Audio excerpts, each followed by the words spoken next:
مساء الفل والياسمين على أحلى متابعين. هنعمل النهاردة بقى أكلة مصرية أصيلة وهي الفتة المصري، وهنعملها بطريقة حلوة جدا هتخلي طعمها بجد تحفة. وطبعا الفتة دي من الأكلات المصرية الشهيرة اللي بجد ما بنقدرش نستغنى عنها، وخصوصا بقى في عيد الأضحى لازم نعملها في أول يوم كده، بتبقى حلوة جدا وكمان بتبقى سهلة وسريعة وبسيطة جدا، بس بيبقى طعمها بجد حلو قوي قوي. وأي حد بقى ما بيحبش الفتة جربوها بقى بطريقتي وهتعجبكم جدا. بس لو اول مرة بقى تتابعوني ما تنسوش الاشتراك في القناة وفعلوا جرس التنبيهات عشان يوصل لكم كل جديد. ويلا نشوف هنعملها ازاي. اول حاجة هبدأ بيها هي سلق اللحمة. حطيت هنا مية على النار بتغلي، وبعدين حطيت فيها بصلاية وطماطمية مقطعاهم على 4، وبعد ما المية غليت كويس نزلت على طول باللحمة. وعندي بقى هنا التوابل حبهان ولورا وكمان ملح وفلفل وكزبرة وبابريكا ورشة كده من جوز الطيب. بعد ما اللحمة غلت غلوتين على النار نزلت على طول بالتوابل وقلبتهم بقى كويس وسبتها كده على نار هادية تستوي براحتها خالص. وطبعا لازم نسلقها لاننا هنستخدم الشوربة بتاعتها في الرز. ولحد بقى ما اللحمة تستوي هبدأ بقى احمص العيش. هي المفروض بتتعمل بالعيش المصري، بس انا ما كانش عندي عيش مصري فاستبدلته بالعيش الشامي، قطعته شرايح بالشكل اللي انتوا شايفينه ده، وعلى طول بقى هحمره في الزيت. عندي هنا الزيت نزلت على طول بالعيش، واول ما يبدأ ياخد اللون الذهبي الفاتح بطلعه على طول بسرعة جدا عشان هو بيحمر بسرعة وما يتحرقش منه. وبعد ما خرجته من الزيت بقى بيبقى مقرمش زي ما انتوا شايفين كده، وبيبقى طعمه حلو قوي. عشان اخليه طعمه احلى بحط له شوية كده من التوابل، بابريكا، توم باودر، بصل باودر، وملح. بقلب بقى كل التوابل كده مع العيش، وكده خلاص العيش بقى جاهز معايا. سامعين بقى صوته مقرمش ازاي؟ تحفة بجد يعني، بيبقى حلو جدا لما بيتحمر في الزيت. طبعا بيبقى مقرمش اكتر ولونه بيبقى حلو. لو حابين تحطوه في قلب الفرن وتحمصوه زي ما تحبوا طبعا. وبس كده، تعالوا بقى عشان نشوف اللحمة هنا خلاص استوت اهيت. الشوكة بتدخل فيها بكل سهولة كده، بعرف انها استوت. بخرجها بقى على طول من الشوربة وبغطيها كده بأي غطا عندي علشان ما تنشفش من الهواء.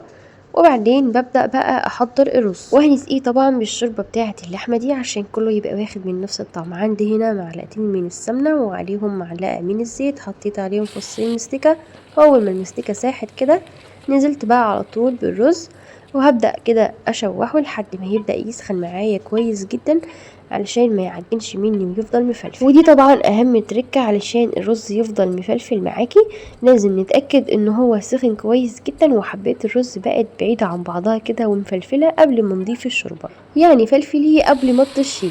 هنا بقى ضفت الشوربة، يا دوبك الشوربة بتبقى مغطية الرز كده، ولو احتاجنا بعد كده بنزود، يعني ما نزودش شوربة كتير علشان كل نوع رز بيختلف عن التاني. واول ما يبدأ يتشرب معايا بقى بهدي النار واسيبه لحد ما يستوي. ولحد ما يستوي بقى تعالى اقول لكم على طريقة حلوة جدا للحمة بتودي طعمها في حتة تانية.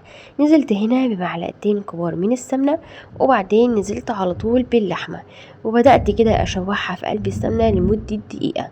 وبعدين هنزل بقى عليها بمعلقة كبيرة من الثوم المفروم زي ما انتوا شايفين اهو. ضفت الثوم وهقلبه كمان كده مع اللحمة عشان يتوزع كويس جدا واللحمة تاخد من طعم الثوم.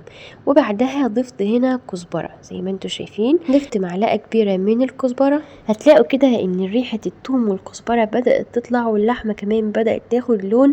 ممكن بقى تضيفوا شوية من الفلفل الاسود والملح والبابريكا لو حابين. ضفت لها بقى تقريبا معلقتين كبار من الخل وقلبتها لمدة دقيقة، وبعدين طلعتها على طول. يعني ما تستنوش لما اللحمة تنشف ولونها يغمق او الثوم يتحرق معاكم، احنا عايزين الثوم يبقى لسه لونه ذهبي واللحمه لونها فاتح عشان تفضل طريه معاكم وجوسي. وفي نفس الطاسه اللي عملنا فيها اللحمه نزلت كده بمعلقه صغيره من الثوم المفروم على الثوم اللي كان موجود في قلب الطاسه، وقلبته كده لمده دقيقه. وبعدين ضفت على طول بقى عصير الطماطم، وبعدين ضفت كده رشه من السكر، وزودت طبعا الملح واديتها تقليبه كده بقى وسبتها لحد ما اتسبكت خالص.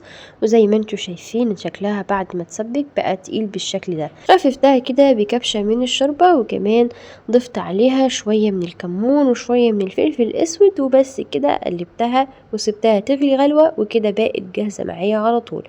وهنا كمان الرز زي ما انتوا شايفين استوى، شايفين بقى طالع مفلفل وحلو ازاي. وطبعا فتة يعني رز ابيض، مش بنعملها برز بشعرية، لا هو لازم يكون رز ابيض وده كان شكل الفتة بعد ما خلصته. رصيت كده بقى العيش وحطيت الرز واللحمة والصلصة.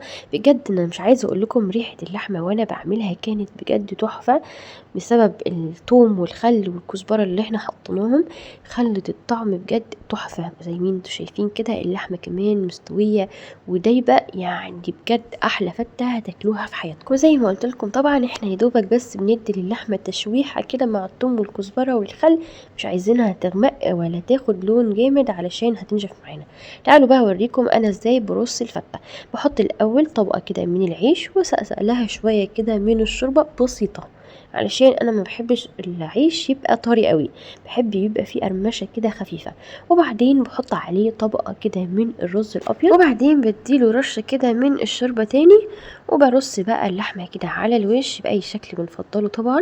وبعدين بنحط الصلصه بقى على الرز كده، ورجعت بقى رصيت شوية كده من العيش على طرف الطبق علشان يفضلوا مقرمشين. وهي دي بقى كانت طريقتي في عمل الفتة، بجد طعمها حلو جدا يا جماعة، وكمان شكلها يفتح النفس. وعايزة اقول لكم بقى على سر، انا من الناس اللي مش بتحب الفتة خالص، يعني بقول كده ايه ده، انا ايه اللي يخليني اكل عيش مبلول على رز على صلصة، ايه العك ده. بس بصراحة بعد ما جربتها بالطريقة دي بقيت بحبها جدا، لان طعمها بصراحة يعني تحفة. وخصوصا بقى ان العيش كمان لسه مقرمش ومحافظ على قرمشته، يعني بلاش نحط شوربة كتير عشان العيش ما يبقاش مبلول مننا كده وتحس ان هو معجن، لا خلي حاجة بسيطة كده يفضل مقرمش معانا. وفي نفس الوقت برضو بنحط شوية عيش كده مقرمشين معاه، يعني هتدي طعم حلو جدا. وكمان اللحمة طعمها بجد تحفة بالثوم والخل والكزبرة، فرقوا جدا في الطعم. كمان الصلصة اخدت من طعم اللحمة، لاننا طبعا يعني استخدمنا الثوم اللي احنا عملنا بيه اللحمة، كملنا عليه وعملنا بيه الصلصة. يعني بجد وانتوا بتاكلوا كده هتحس ان في يعني تناغم كده في الفتة، يعني كل حاجة اخده من طعم كل حاجة، يعني كلها لايقة على بعضها. كمان زي ما شفتوا هي من الوصفات السريعة اللي ما بتاخدش وقت خالص، يعني عقبال ما اللحمة بتتسلق بنكون حمرنا العيش وعملنا الرز، وبعدين ناخد اللحمة نحمرها ونكمل الصلصة. يعني سريعة جدا، عشان كده بنحب نعملها في عيد الأضحى أو في المناسبات عندنا، لأنها ما بتاخدش وقت وسهلة. وبس خلاص كده عملنا أحلى فتة مصرية بطريقة حلوة جدا، طعمها يجنن وبجد شكلها حلو قوي ويفتح النفس. جربوها بقى وأتمنى تعجبكم. لايك بقى لو عجبكم الفيديو، وما تنسوش الاشتراك في القناة وكتروا الشير، واشوفكم على خير.